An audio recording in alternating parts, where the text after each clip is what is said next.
जी sir, क्या कहना चाहोगे? कल नीलोखेड़ी बस स्टैंड का मुहूर्त होना है, लेकिन उससे पहले हाल ही में जो पूर्व विधायक है धर्मपाल गोंदर, उनके द्वारा एक पोस्ट साझा की गई है कि उनके कार्यकाल में उसकी घोषणा की। क्या कुछ कहना चाहेंगे आप इस बारे में? ये हमारे धर्मपाल जी एक्स एमएलए नीलोखड़ी में इन्होंने काफ़ी सुधार किए हैं।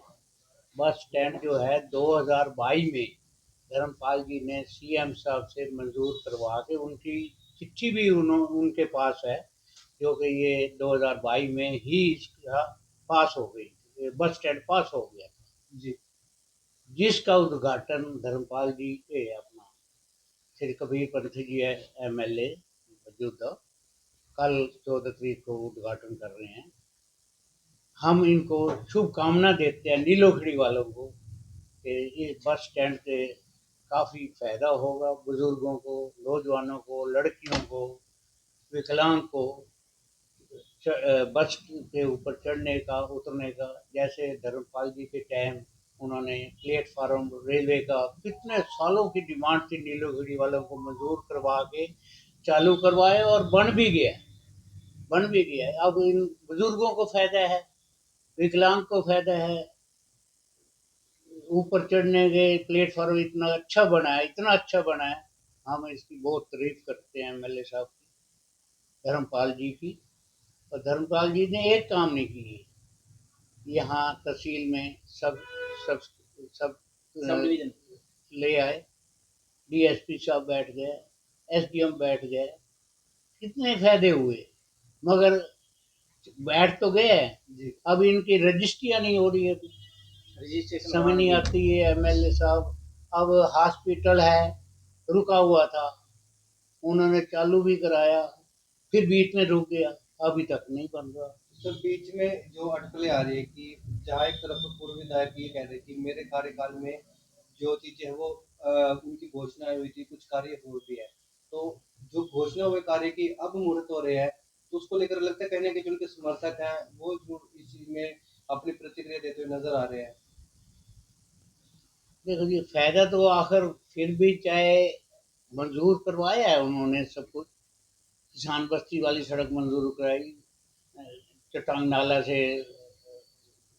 बर्मा एचपी तक। जी।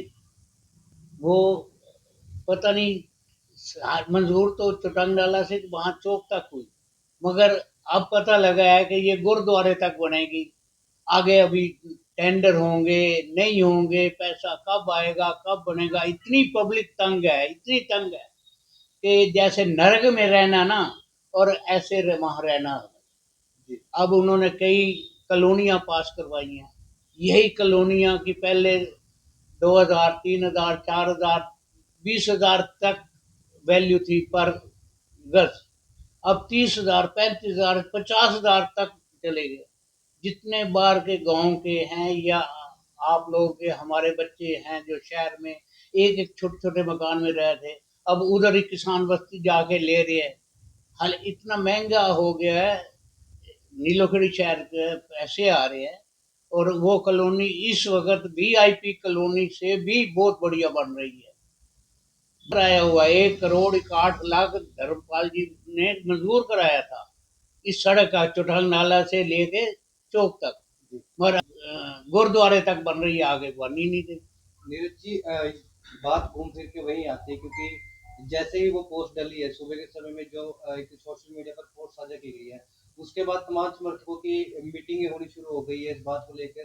तो आज आप लोग भी एकत्रित हुए, क्या कहना चाहेंगे इस विषय को? देखो, जो नीलोखड़ी का बस अड्डा है वो 22/10/2022 को जो इन्होंने मंजूर करवाया था गोंदर साहब ने, धर्मपाल जी ने, और उसके बाद ठीक है अब बन अब रहा है, और उसका शिलान्यास अब नए विधायक कर रहे हैं।